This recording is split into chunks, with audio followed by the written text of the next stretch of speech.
Just four code दोस्तों आ गया हूँ क्लिक अमेजिंग चैप्टर लेके HTML का, यानी कि जो आपका HTML ट्यूटोरियल चल रहा था उसी का ये चैप्टर है। इस वाले प्लेलिस्ट में वीडियो जाएगा, आपको यहीं से जाके एक्सेस करना है, सारा वीडियो देखना है एक एक करके। ठीक है, प्रीवियस वीडियो को आपको देख लेना है, तभी आपको ये वीडियो समझ में आएगा। मैंने नोट्स बना दिया है, तो यहाँ पर देखिए ज़रा, आपने लास्ट टाइम कुछ डेफिनेशन वगैरह पढ़ा था, उसके बाद आपको कुछ टैग यहाँ पर लिखे गए हैं, तो इनमें से आपने बहुत सारे टैग पढ़े और बहुत सारे टैग हो सकता है नहीं पढ़े हो। ठीक है, तो धीरे धीरे हम सारे टैग पढ़ेंगे। कुछ टैग मैंने लिख दिया इस तरीके से। अब आज हमें एट्रीब्यूट के बारे में पढ़ना है, यानी कि HTML में एट्रीब्यूट्स क्या होते हैं वो पढ़ना है। ठीक है, इसके बारे में पढ़ेंगे, लेकिन उससे पहले अपने VS कोड में आ जाओ। एक नया फाइल बना लो इस तरीके से, यानी कि HTML-chapter-5 इसके नाम से मैंने फाइल बनाया, और इसको Ctrl O कर लेंगे। ये पूरा स्ट्रक्चर आप लिख लेंगे बॉडी तक। ठीक है, इसके बीच में कुछ लिखेंगे नहीं। अभी Ctrl O करके इसको राइट क्लिक करना है आपको, यहाँ पर जो भी आपका चैप्टर ये है इस पे राइट क्लिक करके ओपन विद गूगल क्रोम कर लेंगे। ठीक है, मैंने गूगल क्रोम में ओपन कर लिया। अभी हमने कुछ लिखा नहीं है बॉडी के अंदर, इसकी वजह से ये ब्लैंक पेज आया। तो ये आपका एक वेब पेज है, इसी के अंदर हम लिखते हैं, जैसे कि एरा बॉडी हमारा। इसमें अगर हम H1 का यूज करके इस तरीके से जस्ट फॉर कोड लिखते हैं, तो मैंने ऐसे लिखा जस्ट फॉर कोड। नोटिस करिए, आपको यहाँ पर बस रिलोड करना है, ये जस्ट फॉर कोड आपको दिख जाएगा। ये आपको यहाँ पर Ctrl+S कर लेना है, सेव कर लेना है। ऑटो सेव लगा होना चाहिए, ऑलरेडी मेरे में ऑटो सेव लगा हुआ है, ये देखिए। अगर ये चीज़ चेक नहीं होगा तो आप भी चेक कर लेंगे, तो आपको बार बार सेव नहीं करना पड़ेगा। बस जब भी आप चेंजेस करेंगे यहाँ पर जाके आपको रिलोड करना है। ठीक है, जस्ट फॉर कोड मैंने लिखा, यह दिख गया हमें। अब हमें एट्रीब्यूट्स के बारे में पढ़ना है, यानी कि HTML में एट्रीब्यूट्स क्या होते हैं वो पढ़ना है। तो HTML एट्रीब्यूट्स ऐसे लिखा गया, HTML attributes provide additional information about HTML element. यानी कि जो HTML एलिमेंट होते हैं या जो टैग होते हैं उनके बारे में कुछ एक्स्ट्रा इन्फॉर्मेशन, यानी कि उनसे जुड़े हुए इन्फॉर्मेशन एट्रीब्यूट्स प्रोवाइड करते हैं। तो एट्रीब्यूट्स जो है हम खुद से भी बना सकते हैं, और कुछ प्री डिफाइंड एट्रीब्यूट होते हैं। दोनों तरीके से एट्रीब्यूट होता है। तो अभी आपको प्री डिफाइंड एट्रीब्यूट के बारे में ही समझना है। अभी हम खुद से कुछ भी एट्रीब्यूट नहीं बनाएंगे, प्री डिफाइंड एट्रीब्यूट के बारे में ही समझना है, और यहाँ पर प्री डिफाइंड के बारे में ही सारे एट्रीब्यूट के बारे में लिखा गया है। ठीक है, तो एट्रीब्यूट्स क्या होते हैं? एट्रीब्यूट एट्रीब्यूट कुछ इन्फॉर्मेशन, यानी कि जो हमारे एलिमेंट होते हैं, जो टैग होते हैं, उनसे रिलेटेड इन्फॉर्मेशन हमें कुछ बताते हैं। जैसे कि देखिए जरा, all HTML element can have attributes, यानी कि सभी HTML एलिमेंट, चाहे यहाँ पर देखिए कितने भी एलिमेंट आपने इनपुट लिखा, स्पेन लिखा, लेबल लिखा, वीडियो ऑडियो जो भी आपने लिखा, सभी एलिमेंट के अंदर आप जो है एट्रीब्यूट का यूज कर सकते हो। यानी कि यहाँ पर लिखा भी गया है कि all HTML elements can have attributes, यानी कि सभी HTML के एलिमेंट के पास एट्रीब्यूट्स होते ही हैं। ठीक है, attributes provide additional information about element, वही चीज लिखा गया जो कि डिफिनेशन में यहाँ पर लिखा गया। उसके बाद देखिए जरा, एट्रीब्यूट्स यूजुअली, यहाँ पर देखिए attributes are always specified in the start tag, यानी कि जो एट्रीब्यूट होते हैं वो हमेशा स्टार्ट टैग के अंदर लिखे जाते हैं। स्टार्ट टैग का मतलब ये हो गया, जैसे एक टैग है, ये सोर्स टैग है और ये क्लोजिंग टैग है, ये बोलते हैं इसको स्टार्टिंग टैग, इसको बोलते हैं क्लोजिंग टैग। ठीक है, तो कभी भी अगर आपको एट्रीब्यूट लिखना है तो स्टार्टिंग टैग के अंदर ही लिखेंगे, क्लोजिंग टैग के अंदर कोई भी एट्रीब्यूट नहीं लिखा जाता है। वही चीज यहाँ पर लिखा गया कि attributes are always specified in the start tag, यानी कि स्टार्ट टैग के अंदर ही आपको एट्रीब्यूट को लिखना है, ये स्टार्ट टैग होता है। ठीक है, तो कुछ एलिमेंट के बाद, जैसे इनपुट टैग के पास आपका स्टार्ट टैग सिर्फ होता है, क्लोजिंग टैग नहीं होता। इमेज के बाद भी स्टार्टिंग टैग होता है, क्लोजिंग टैग नहीं होता है। ठीक है, तो कभी भी आपका जो एट्रीब्यूट है वो स्टार्टिंग टैग में ही लगेगा। डिव यहाँ पर मैंने लिखा, डिव का क्लोजिंग टैग होता है, बट मैं यहाँ पर भूल गया लिखना। जैसे स्पेन क्लोज है वैसे डिव भी क्लोज होता है। ठीक है, तो ये नोट्स आपको डिस्क्रिप्शन में मिल जाएगा, यानी कि डिस्क्रिप्शन से ही आप ये नोट डाउनलोड कर पाएंगे। देखिए, attributes are always specified in the start tag, यानी कि जो एट्रीब्यूट होते हैं वो स्टार्ट टैग में ही कभी भी आपको लिखना है।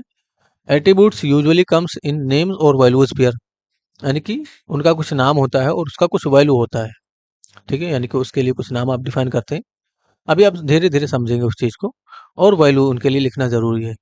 तो नेम, जो भी नाम है उसका, और वैल्यू। ठीक है, जैसे यहाँ पर देखिए href attribute, the href attribute of anchor tag या a tag specifies the URL of the page the link goes to, यानी कि एंकर टैग होता है एक, उसके अंदर अगर आप href एट्रीब्यूट का यूज करते हैं तो उसके अंदर, यानी कि जो href एट्रीब्यूट है उसके वैल्यू में अगर किसी यूआरएल का आप लिंक देते हो, उस पर क्लिक करने के बाद आप उस यूआरएल पे विजिट कर सकते हो। ठीक है, अभी आप समझेंगे धीरे धीरे। तो सारे, यानी कि जितने भी यहाँ पर देखिए href src विद हाइट, है ना, ऑल्ट, तो यहाँ पर ये लिखा गया कि विद हाइट इमेज टैग के अंदर यूज किया, एसआरसी इमेज टैग के अंदर यूज किया जाता है ना। स्टाइल किसी भी टैग के अंदर यूज कर सकते हैं आप। और लैंग, लैंग क्या होता है ये आपका जो है समझाएंगे आपको आगे।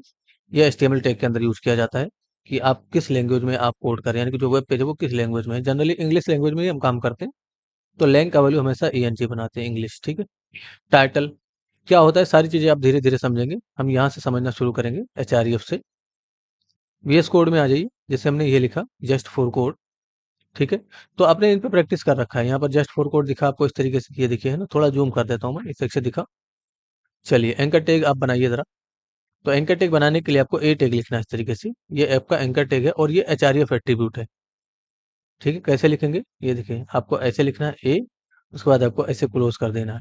ये एंकर टैग है। इसके बीच में सपोज़ कर हमने लिखा विजिट ऑन गूगल, ऐसे मैंने लिख दिया visit on Google dot com, ऐसे मैंने लिख दिया गूगल डॉट कॉम, ठीक है?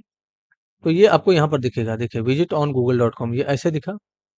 अगर आप चाहे तो इस पे क्लिक करने पे, यानी कि अगर आप चाहे तो इस पे क्लिक करने पे गूगल डॉट कॉम पे यूजर आपका पहुंच जाए, तो क्या करेंगे आप, एचआरईएफ का वैल्यू बनाएंगे, यानी कि इसके अंदर एचआरईएफ के नाम से एट्रीब्यूट यूज करेंगे और उसका वैल्यू बना देंगे हम गूगल का, जो जो भी आपका गूगल का यूआरएल है वो बना देंगे। तो जनरली गूगल डॉट कॉम पे भेजने के लिए आपको बस यहाँ पे लिखना है इस तरीके से www डॉट, ऐसे लिख दिए www dot Google dot com, ठीक है? तो स्पेलिंग मिस्टेक नहीं करेंगे, नहीं तो जाएगा नहीं। गूगल डॉट कॉम ऐसे लिख दिए www dot Google dot com. तो जरूरी नहीं कि गूगल डॉट कॉम पे ही, किसी भी पेज पे आपको भेजना होगा। तो एचआरएफ का वैल्यू आप ऐसे बना देंगे। अभी अगर आप रिलोड करते हैं तो देखिए लिंक में कन्वर्ट हो गया ये चीज़। जैसे ही आपने एचआरएफ लगाया, ये लिंक में कन्वर्ट हो गया। अब जैसे आप इस पे क्लिक करेंगे, यानी कि जैसे हम इस पे क्लिक करेंगे, हमारा जो गूगल डॉट कॉम है वो खुलना चाहिए, नहीं खुला क्योंकि हमारा जो लिंक है वो गलत है। आपको ऐसे लिखना है, जरा यहाँ पर लिखिए H T T P yes colon double forward slash, और यहाँ पर ऐसे लिखेंगे गूगल डॉट कॉम। अब आपका वेबसाइट खुल जाएगा, ठीक है? तो ये प्रॉपर लिंक होता है गूगल पे विजिट करने का। एक बार रिलोड कर लेंगे इस तरीके से, बैक कर लेंगे, ये देखिए रिलोड कर लीजिए, इस पे क्लिक करेंगे, अब आपका गूगल डॉट कॉम खुल गया, ठीक है? तो जरूरी नहीं कि गूगल डॉट कॉम पे किसी भी चीज़ पे, जैसे कि आप यहाँ पर इमेजेस सर्च करिए, इस तरीके से इमेजेस, ऐसे मैंने सर्च कर लिया इमेजेस, और ये एक इमेज है, इस पे क्लिक करिए। अगर आपको यहाँ पर भेजना है यूज़र को, यहाँ पर अगर आपको भेजना है तो यहाँ पर आप क्या करिए, देखिए यहाँ पर आपको दिख जाएगा copy image, open image in new tab, ठीक है? ये है open image in new tab, ये आपका नए टैब में खुला। इसको कॉपी कर लीजिए, ये जो यूआरएल है, यहाँ पर ये क्लिक करिए, इस तरीके से पूरा यूआरएल कॉपी हो जाएगा। ये यूआरएल कॉपी कर लीजिए, कंट्रोल सी करके, कंट्रोल ए कंट्रोल सी कर लेंगे, और बस यहाँ पर आपको उस इमेज का लिंक देना है, कंट्रोल भी कर दीजिए। तो अब जब भी आप उस क्लिक करेंगे उस इमेज पे आप पहुंच जाएंगे। जैसे मैं इसको कट कर देता हूँ, इसको भी कट कर देता हूँ, और इसको बैक करके इस वाली पेज पे आ जाएंगे, फिर से रिलोड कर लेंगे। इस पे जैसे आप क्लिक करेंगे वो आपका इमेज खुल जाएगा, ये देखिए खुल गया ना इमेज। तो जनरली, यानी कि एचआरईएफ जो टैग होता है, यानी कि जो एचआरईएफ एट्रीब्यूट होता है, सॉरी ये टैग नहीं है, एट्रीब्यूट बोलते हैं इसको। इसके अंदर किसी भी चीज़ का आप लिंक देंगे, आप उस पे विजिट कर सकते हो। चाहे आप जो है अपने फेसबुक अकाउंट का लिंक दीजिए, या आप अपने इंस्टाग्राम अकाउंट का लिंक दीजिए, आपका इंस्टाग्राम खुल जाएगा, ठीक है? जैसे हमने गूगल डॉट कॉम लिखा तो यहाँ पर आपको गूगल डॉट कॉम पे ये विजिट करवा देगा। नोटिस https://google.com, रिलोड करेंगे, इस पे क्लिक करेंगे, ये देखिए गूगल डॉट कॉम खुल गया। तो जरूरी नहीं कि गूगल ही खोलिए, कुछ भी चीज़ को आप खोल सकते हो, किसी भी चीज़ को। तो एचआरईएफ एट्रीब्यूट हमेशा एंकर टैग में ही लगेगा, यानी कि जो एंकर टैग होता है उसी के अंदर आपको एचआरईएफ एट्रीब्यूट लगाना है। तो आपने समझा एचआरईएफ एट्रीब्यूट। चलिए अब अगला समझते हैं हम। इसके बाद है आपका एसआरसी एट्रीब्यूट। तो एसआरसी एट्रीब्यूट कभी भी इमेज टैग के अंदर लगता है, ठीक? इमेज टैग के अंदर कभी भी आपका एसआरसी एट्रीब्यूट लगता है। तो आपको इसके ठीक नीचे, यानी कि इसके ठीक नीचे एक इमेज टैग डिफाइन करना, आईएमजी टैग, इस तरीके से। ये देखिए ऑलरेडी आपको हिंट मिल रहा है इस तरीके से कि एसआरसी और ऑल्ट का यूज करना है। नहीं मिल रहा है तो आप एसआरसी ऐसे डिफाइन करेंगे। एसआरसी के अंदर क्या होता है, इमेज का पाथ होता है, ठीक है? तो अभी हमने इमेज का पाथ कॉपी किया था, ऐसे डिफाइन कर दो उस पाथ को, ठीक है? तो अगर अब अभी आप रिलोड करोगे ना, जैसे हमने यहाँ पर रिलोड किया, तो इसके ठीक नीचे इमेज आपको दिख जाएगा। ये देखिए इमेज लग गया आपके वेबसाइट में, ये आपका ये है और ये इमेज है, ठीक है? इमेज लग गया। इसका हाइट विड्थ बहुत ज़्यादा बड़ा है, तो यहीं पर देखिए नोट्स में हाइट और विड्थ भी आप यूज कर सकते हो आईएमजी टैग के अंदर। तो हाइट और विड्थ कैसे यूज करना है आपको, यानी कि यहाँ पर आपने ये एसआरसी लगा दिया, इसके पहले या बाद में कहीं पर भी आप लिख सकते हो। विड्थ मैंने डिफाइन कर दिया इस तरीके से 400 पिक्सल, तो 400 से लिखेंगे इस तरीके से विद इसका, रिलोड करेंगे तो जो आपका इमेज इतना बड़ा आ रहा था वो छोटा हो जाएगा। ये देखिए छोटा हो गया ना इस तरीके से, ये देखिए छोटा इमेज हो गया, ये आपका इधर है।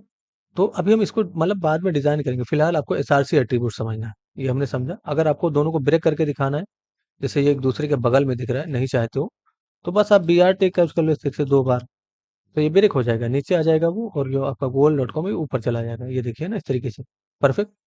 तो ये आपने इमेज टैग लगाया।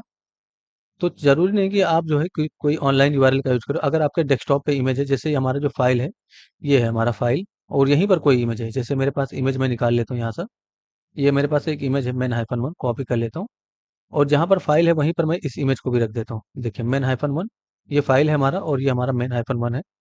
इसका एक्सटेंशन कोड पहले राइट क्लिक करेंगे इस पे और इसके प्रॉपर्टीज में जाके देख लेंगे। तो इस पे राइट क्लिक करिए इस तरीके से और इसके प्रॉपर्टीज में यानी कि इसके प्रॉपर्टीज में जाएंगे तो यहाँ पर आपको शो मोर ऑप्शन, इस पे सॉरी इस पे क्लिक करेंगे और यहाँ पर आपको प्रॉपर्टी दिख जाएगा। इस पे क्लिक करके एक्सटेंशन कोड देख लेंगे। तो देखिए इसका एक्सटेंशन कोड है वेब पी, ठीक है। और नाम देख लीजिए क्या लिखा हुआ है, main hyphen one, main hyphen one.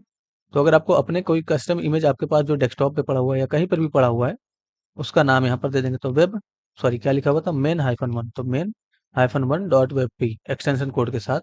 तो अभी जो आपने डेस्कटॉप पे इमेज रखा वो आ जाएगा। देखिए रिलोड करेंगे, ये देखिए इमेज आ गया।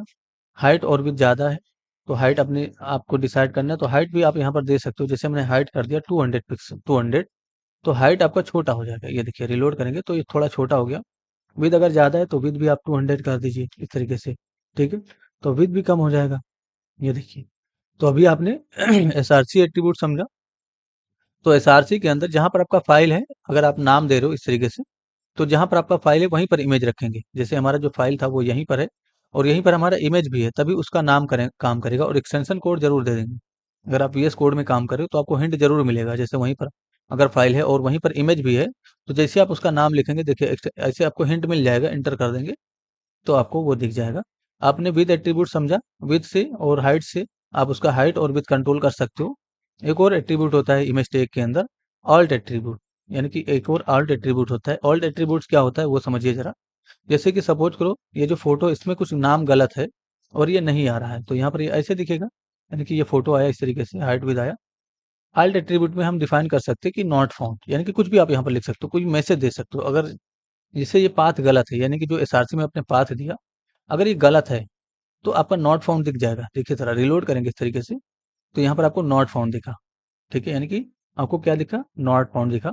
अगर आप यहाँ पर इसको सही कर देते हैं, यानी कि जो पाथ है वो सही कर दोगे तो क्या होगा, अब आपको फोटो दिखेगा, नॉट फाउंड नहीं दिखेगा। लेकिन किसी भी वजह से अगर आपका पाथ गलत हो गया तो आपने यहाँ पर आल्ट एट्रीब्यूट में जो भी लिखा है वो आपको पेज में दिख जाएगा। ये देखिए रिलोड करेंगे, आपको इस तरीके से दिख गया पेज के अंदर, ठीक है। तो एट्रीब्यूट बहुत ज़्यादा इंपॉर्टेंट है, ये समझ लीजिए। अगर आप एचटीएमएल में काम कर रहे हो तो एट्रीब्यूट के बारे में आपको समझना जरूरी है और ये भी समझना जरूरी है कि कौन सा एट्रीब्यूट किस टैग में लगेगा। जैसे इमेज टैग के अंदर विद हो गया, हाइट हो गया, ऑल्ट हो गया और एसआरसी हो गया, और भी कुछ लगते हैं, स्टाइल हो गया, ये सब लगता है। आप धीरे धीरे समझेंगे। एंकर टैग के अंदर एचआरएफ हो गया, स्टाइल हो गया, ये सब लगता है, ठीक है। तो अभी आपने समझा, यानी कि इमेज टैग का एट्रीब्यूट और एचआरएफ आपने समझ लिया। यहाँ पर हाइफन वन कर देते हैं ताकि आपका जो इमेज है वो भी दिखता रहे। मैंने रिलोड किया, ये देखिए इमेज दिख रहा है आपको, परफेक्ट। अब अगला एट्रीब्यूट देखते हैं। हमने हाइट विथ और आल्ट एट्रीब्यूट भी समझ लिया इस तरीके से। स्टाइल एट्रीब्यूट है, ठीक है, स्टाइल एट्रीब्यूट। तो स्टाइल एट्रीब्यूट आप कहीं पर भी लगा सकते हो। जैसे कि मैंने एच वन का यूज किया, इसके ठीक नीचे मैं एस एच वन से लिख देता हूँ जस्ट फॉर कोड, ऐसे मैंने लिखा जस्ट फॉर कोड। नोटिस करिए रिलोड करेंगे तो आपको जस्ट फॉर कोड नीचे दिखा यहाँ पर। अब स्टाइल एट्रीब्यूट से आप इसको डिजाइन कर सकते हो। स्टाइल जनरली अब जब यहाँ पर स्टाइल लिखते हैं ना, यानी कि स्टाइल एट्रीब्यूट लिखते हैं, इसका मतलब क्या हुआ कि आप सीएसएस का कोड करने जा रहे हो। यानी कि अब आपने स्टाइल अगर आप यहाँ पर लिख दिया तो सीएसएस का कोई भी कोड कर सकते हो। अभी अगर आपने सीएसएस पढ़ रहा होगा, यानी कि अगर आप मुझसे सीएसएस पढ़ रहे होंगे इस वाले प्लेलिस्ट से, तो अभी आपको इंटरनल सीएसएस पढ़ाया जा रहा होगा और यहाँ पर एचटीएमएल, जो आप एचटीएमएल में काम करोगे उसके अंदर आपको इनलाइन सीएसएस पढ़ाया जाएगा। तो जब आप इस तरीके से स्टाइल लगा के, अगर आपने स्टाइल लगाया किसी भी टैग के अंदर, तो आपने इसका मतलब ये होगा कि आपने सीएसएस को इनेबल कर लिया। और इस तरीके से जब आप सीएसएस लिखते हैं ना तो उसको बोलते हैं इनलाइन सीएसएस लिखना, यानी कि इनलाइन सीएसएस। इनलाइन का मतलब उसी लाइन में सीएसएस आपने लिखा, ठीक है। कलर चेंज करना है तो कलर के लिए आप ऐसे कलर और उसका कलर डिफाइन कर दो रेड। तो कलर के नाम से मैंने प्रॉपर्टी सेट किया और यहाँ पर हमने कलर डिफाइन कर दिया रेड। अब अगर आप टेस्टिंग करेंगे इस चीज़ की तो देखिए ज़रा रेड कलर में ये कन्वर्ट हो जाएगा, ये देखिए ना।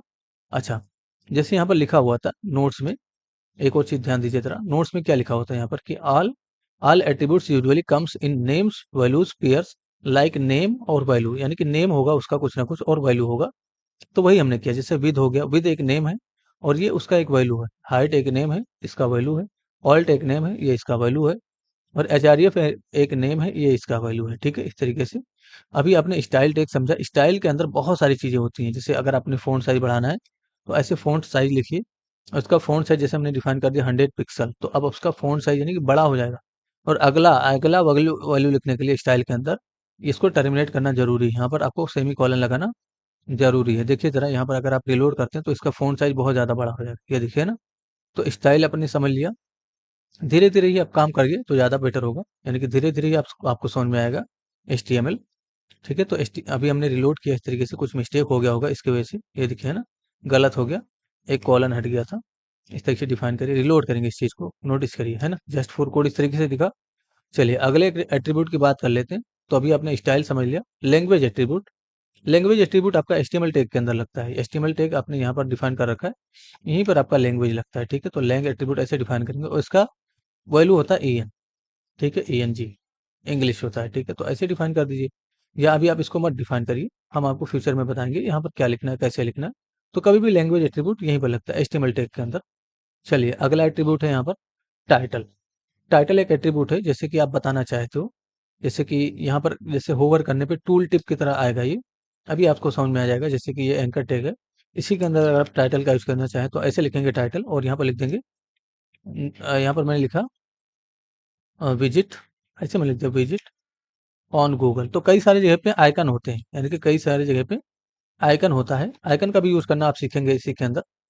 तो विजिट ऑन गूगल ऐसे मैंने लिखा, तो ये टूल टिप के रूप में दिखेगा जब आप कर्सर लेके जाएंगे ना उस पे। जैसे मैं इस पे कर्सर लेके जाता हूँ तो देखिए यहाँ पर आया ना विजिट ऑन गूगल, ये लिख के आया, देखिए छोटा सा इसमें लिख के आता है, तो वो टाइटल के रूप में दिखेगा। जैसे हमने इस पे कर्सर होवर किया तो टाइटल के रूप में ये विजिट ऑन गूगल आपको दिखेगा। जैसे जस्ट फॉर कोड पे अगर आप लगाना चाहते हो तो यहाँ पर आप टाइटल सेट करो इस तरीके से। तो टाइटल एक टूल टिप की तरह है, यानी कि टूल टिप आप कुछ जैसे ये जस्ट फॉर कोड है, इनके बारे में टूल टिप के रूप में कुछ दिखाना चाहते हो, जैसे मैंने लिखा इस तरीके से जस्ट फॉर कोड, ऐसे में लिख दिया just for code is a programmer, ऐसे में लिख दिया प्रोग्रामर, ठीक है? तो ये टूल टिप के रूप में यहाँ पर दिखेगा, मैंने ऐसे लिखा। नोटिस करिए, अभी आप रिलोड करके यहाँ पर टेस्टिंग करिए इस चीज़ की। ये देखिए जब आप इस पे कर्सर लेके जाएंगे तो टूल टिप के रूप में यहाँ पर लिखा है, ये देखिए आ गया ना just for code is a programmer, ये देखिए ना? तो जब भी आपको टूल टिप लगाना होगा तो टाइटल एट्रीब्यूट का यूज करेंगे, ये एक एट्रीब्यूट है और ये वैल्यू होगा इस तरीके से। तो ज़रूरी नहीं आप इतना बड़ा वैल्यू लिखिए, छोटे से छोटा वैल्यू लिख सकते हैं, ठीक है? काफ़ी सारी चीज़ें सीखेंगे। अभी आपको एट्रीब्यूट में इतना ही प्रैक्टिस करना है, सभी एट्रीब्यूट की प्रैक्टिस करिए जितना भी आपको बताया गया है, इमेज वगैरह लगा के। और यहाँ पर आपको पैराग्राफ यानी कि पी टैग लगाना है इस तरीके से, इसके अंदर कुछ बड़ा कोड लिखना है लोरेम, और यहाँ पर आपको इसको कलर वगैरह करना है। तो अगर आपने पैराग्राफ लगाया तो इसके ठीक नीचे देखिए पैराग्राफ आ गया ना इस तरीके से। अब यहाँ पर आपको कलर वगैरह डिफाइन करना है, जैसे मैंने स्टाइल लगाया इस तरीके से, और कलर एट्रीब्यूट का यानी कि कलर प्रॉपर्टी कैच करके मैंने इसका कलर कर दिया एक्वा। बस सेव करके इसको रन करिए, रिलोड करेंगे तो देखिए एक्वा कलर में कन्वर्ट हो गया इस तरीके से, ये परफेक्ट, ठीक है? तो कभी भी आपको एट्रीब्यूट के अंदर यानी कि एट्रीब्यूट समझना बहुत ज़्यादा इंपॉर्टेंट है, कौन सा एट्रीब्यूट कहाँ लगेगा उस पर ध्यान दीजिए, और धीरे धीरे आप समझेंगे पूरे HTML5 को, ठीक है? तो धीरे धीरे काम करते रहिए, आई होप चीज़ें क्लियर होंगी। कुछ इशू है जरूर पूछिए, आपकी हेल्प कर दी जाएगी। Thanks for enjoying the education of just for code, see you soon, जय हिंद जय भारत। डिस्क्रिप्शन में व्हाट्सएप ग्रुप का लिंक रहता है, वहां से आप ज्वाइन करके हमें मैसेज कर सकते हो।